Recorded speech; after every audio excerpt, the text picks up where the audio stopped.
یہ عقیقہ جس کو کہتے ہیں ہم، عقیقہ کو حکم دے دیا.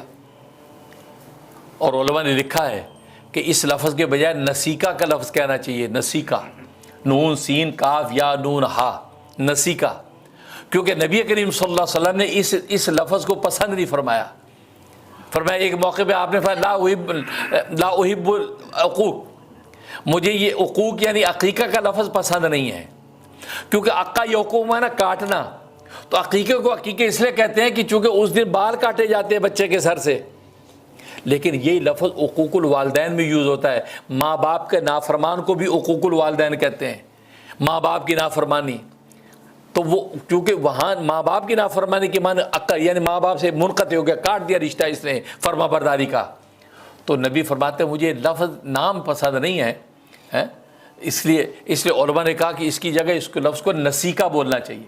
نسیکہ، نسک سے نسیکہ یا نسیکہ بولیں، تاکہ نبی پاک صلی اللہ علیہ وسلم نے جو اس لفظ کی ناپسندیدگی کا اظہار فرمایا ہے وہ اس کی بھی تطبیق ہو جائے. اور جن حدیثوں میں اجازت دی ہے تو اس حدیثوں کی وجہ سے اگر کسی نے استعمال کر بھی لیا تو مذائقہ کوئی نہیں، منع نہیں ہے، حرام نہیں ہو گیا. لیکن یہ کہ ایک اچھا لفظ استعمال کریں، کیونکہ نبی کا منشا یہی ہے. تو اس لیے میرا ذوق یہ ہے کہ اس کے لیے نسیکہ کا لفظ استعمال کیا جائے، نسیکہ یا نسیکہ، کیونکہ نسک سے ہے.